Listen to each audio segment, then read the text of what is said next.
Hi, I'm Nanny Lynn, and it's time for a story called Cookie Crunchers. I'll tell it to you.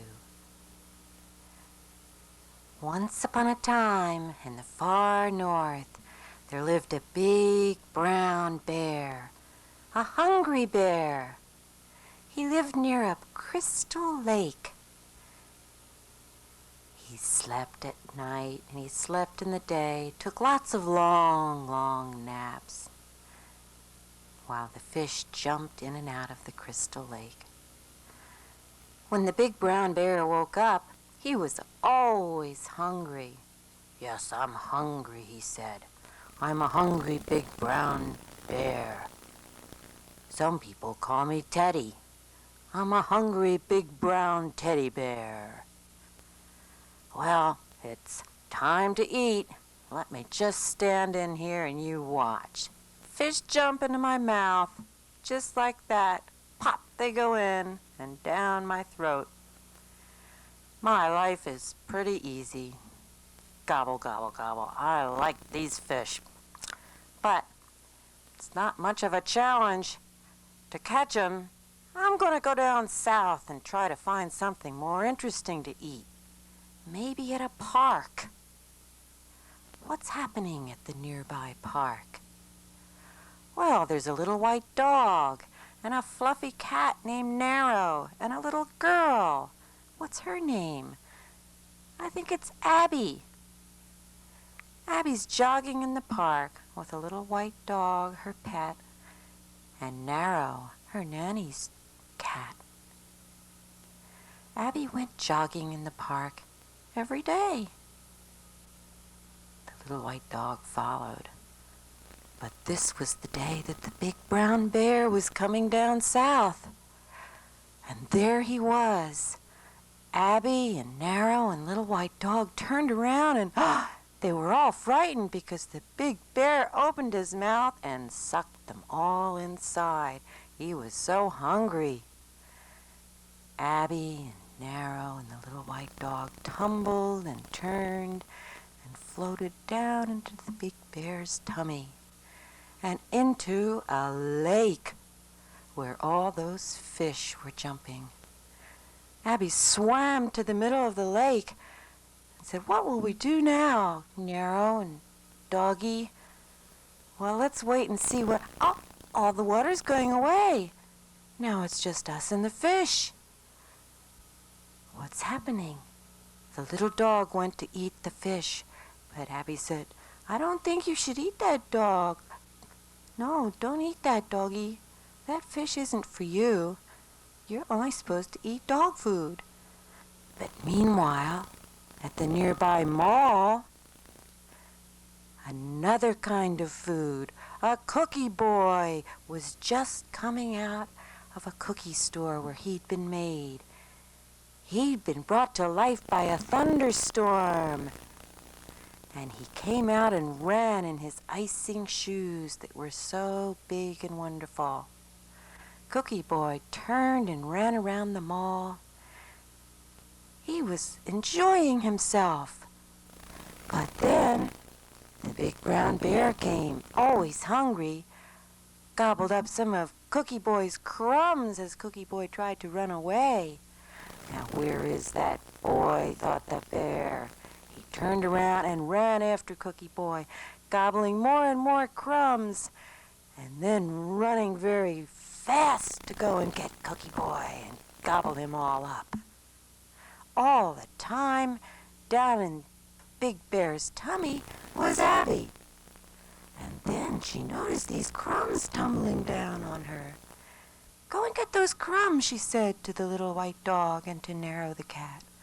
They brought her all the crumbs, and Abby started fiddling with them, trying them out in different ways until she put the puzzle pieces of Cookie Boy back together again. Now, after all these creatures were in Big Bear's tummy, a gas bubble began to bubble up, and they all climbed inside and started climbing and rising up out of Big Bear's throat and right back out into the park. Big Bear backed off. Abby and Cookie Boy little white dog, and Narrow greeted the friends they had around the neighborhood. Abby began to tell them of her adventure inside the big brown bear. Yeah, she rescued me, said Cookie Boy. But now where am I going to live? Hey, come to my house, said Dylan. You already have a pet, Abby. Let me take Cookie Boy home. And that's what happened. Cookie Boy went home to stay with Dylan. Later, at Dylan's house, he was fast asleep with Cookie Boy. And in came a new character, a raccoon burglar. He climbed a nearby tree and looked into Dylan's bedroom window. And there he saw Cookie Boy, and he became hungry. Oh, that Cookie Boy looks good to eat, said the raccoon burglar.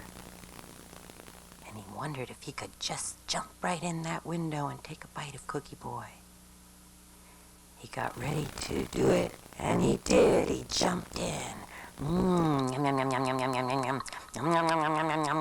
Dylan woke up. No, go away, Dylan said to the raccoon burglar.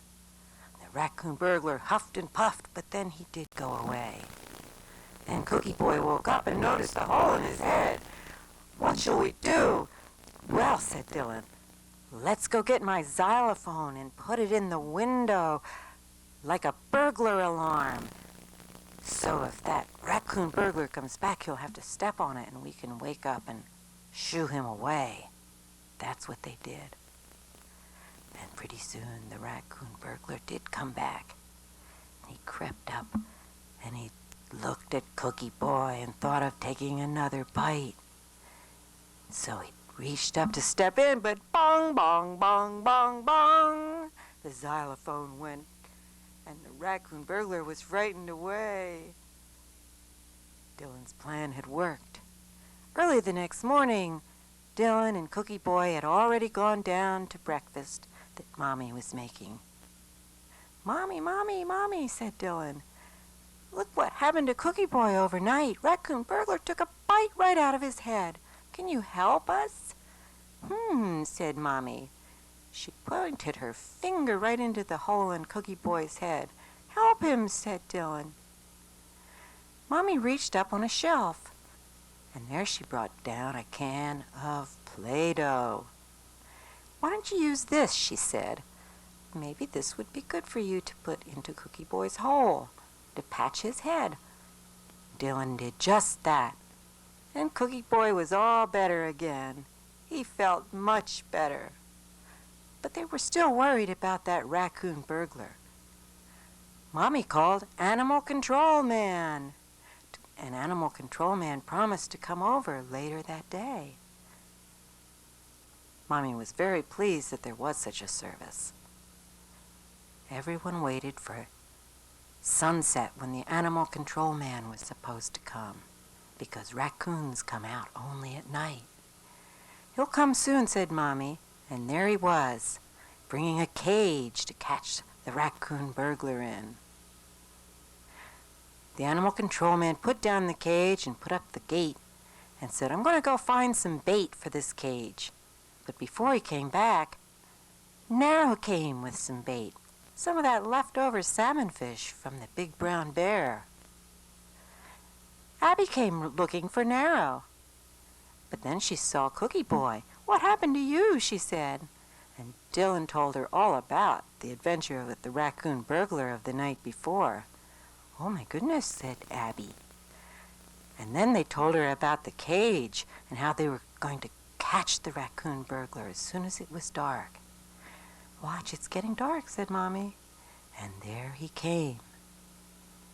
Once again, the raccoon burglar came. He saw that fish. He went right into the cage to take a bite of that fish. Abby let down the gate, and when the Animal Control Man came back, he said, Why, thank you. You did my job for me. And he took off the raccoon to deep in the forest where he wouldn't be a burglar for the Dylan and Abby neighborhood. Dylan went home and went to sleep, and Abby went home and went to sleep too.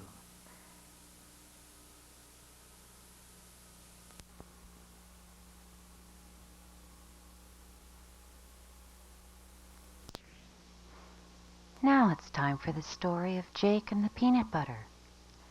Once upon a time, there was a little boy named Jake.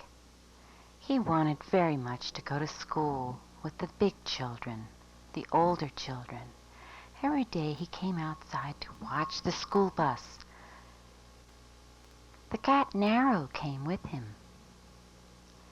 Jake ran to his favorite spot and he sat down to watch the bus collect all the children for kindergarten. First came Britta. "Hi, Jake," she said. "When you grow up and learn how to share, you can come with us on the school bus." "Hi, Jake," said Andrew. "I'm getting ready to go to school now. When you're older, you'll come with us. Bye now, I've got to go." And off he went to get on the bus. Jake wondered who'd be next. It was Abby. "Hello, Jake," she said. "Are you going to learn how to share soon? When you do, you can come with us to school. Bye now." And off she ran. Narrow jumped down, and Jake sat down to think about things. Then Dylan brought his guest from France, Madeline. "Are you going to school with us?" asked Madeline. "No," said Jake, "I'm not old enough." Madeline and Dylan went on to get on the bus. Just then, Jake's mom rolled out his favorite peanut butter jar, and he caught it in his lap. "I think I'm going to go to school anyway," he said, "and take this peanut butter jar with me." And Jake jumped on the bus just before it left. It was making lots of puffy white clouds of smoke, but out of both ends. There's something wrong with that. Jake jumped off the bus when the bus driver stopped, and he ran to the front, and he said, "Mr. Bus Driver, turn on the engine and let's see where that white smoke is coming from." "Right out of the O in the word school bus."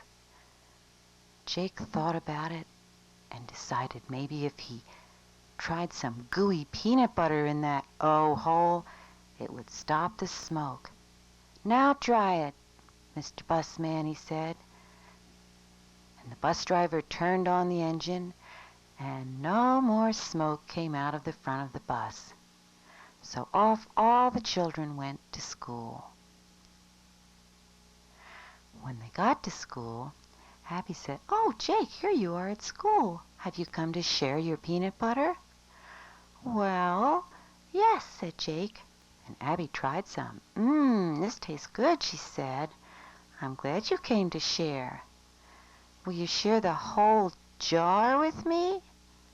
"Well, okay," said Jake, but it didn't make him happy. He cried a little bit, and Abby ran off with the jar of peanut butter. But she soon met Andrew. "Look what I've got," said Abby. "Ooh," Andrew said, "I love peanut butter. Will you share it with me?" Abby let him have a little taste. "Oh, this is good," said Andrew. "Let me have more." Oh, but Abby slammed the lid on his finger, and it made him bleed. She wiped it up with her red dress, and then she thought of sharing the whole jar with Andrew. "Thank you," said Andrew. He was very happy to have the whole jar of peanut butter, and he forgot all about his cut finger. Soon he met Britta. "What have you got there?" said Britta. "Jar of peanut butter," said Andrew. "Want some?" Britta said, "Oh, thank you for sharing. Yes, I'd like some more. This is so good. Hey, don't close the lid. You should share some more. Think about me. I really love peanut butter. Please, may I have some more? Can't you share the whole jar like everyone else did?" "Oh, okay," said Andrew. And Britta now had the whole jar of peanut butter. She was enjoying it when she saw Jake again. Now Jake said, "Hey, I see you have my jar of peanut butter now. Can I have it back?" And Britta said, "Well, I only just got it." And Jake said, "Oh, but everyone else is sharing. I've learned to share today." "Okay," said Britta. Then all the friends came around, and Jake said, "Look, I know how to share." Andrew took some. Britta took some. Britta gave some to Caroline, Madeline. Abby gave some to Dylan. "Madeline, do you want some more?" asked Jake. Britta gave Madeline some more. Abby ate some more too and fed some more to Dylan. "It's fun to share," said everyone. "Yeah." They all giggled and laughed.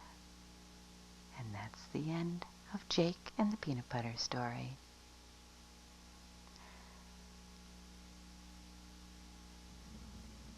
Our next story is La Petite Mouffette. In English, the little skunk. Once upon a time, Dylan's parents took him to France to bring Madeline home to her own country. Dylan was eager to go and visit Madeline's house. He ran up to the door and knocked on it. Knock, knock, knock. And out came Madeline.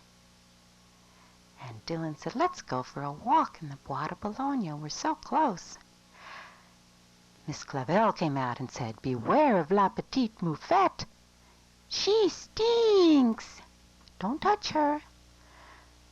Dylan and Madeline walked off into the Bois de Boulogne. They saw lovely lawns, an old brick house, trees, and a little pond. "Have you ever been here before?" asked Dylan. "Ah, oui," said Madeline. "Of course I have." They crossed a little bridge over a little stream, and soon they were deep, deep in the center of the Bois de Boulogne.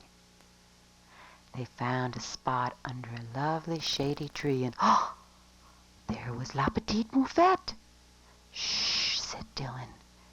"Maybe she won't spray if we're very quiet." La Petite Mouffette jumped right onto Madeline, and Madeline was very worried. "Oh, I'm so worried," she said. Then La Petite Mouffette jumped onto Dylan. He tried not to move at all, and soon La Petite Mouffette walked away and left the two children all alone. "Oh, I'm so glad she went away." There, said Dylan. "Don't worry. We can be very quiet and she'll not bother us." "Oh, I'm glad you think so, but achoo! Achoo!" Madeline sneezed, and Dylan said, "Uh-oh," and La Petite Mouffette came back and sprayed them. She couldn't help it. She was so frightened by the sneeze. Dylan and Madeline ran off, and a little cat and a little raccoon said, "Ew, that was awful. Let's run away." And they ran away too, and soon they saw a school bus, l'autobus de l'école, and they got on. But Dylan and Madeline couldn't run fast enough to get on the school bus. They could only sneak on home to Madeline's house, where they would have to confront Miss Clavel. "Oh, we stink, just like you warned us." Miss Clavel said, "Uh-oh, I know what I have to do with you. Come to my tomato patch. You must come and roll in the tomatoes. Come, it's over this way. Be good, children." And she took them over to her tomato patch. And there she instructed the children to leap in and roll around. And they did, and they splashed tomatoes all over Miss Clavel and all over themselves until they looked like two tomato children. And out they ran with Miss Clavel back into the house and into the upstairs giant bathtub. And there they tumbled into the bathtub just in time for Miss Clavel to turn on the shower and wash off all the tomatoes. "Well, what lesson did you learn from this, children?" Miss Clavel asked. "Well, what lesson?" Dylan said, I think it's probably a good idea not to go play around a skunk." "Oui, oui," said Madeline. "La Petite Mouffette is very dangerous."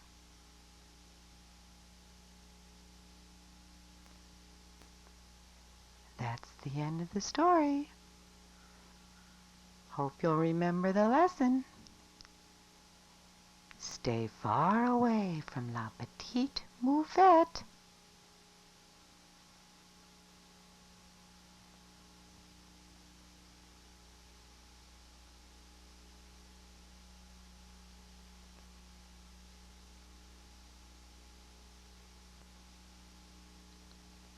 Bye-bye.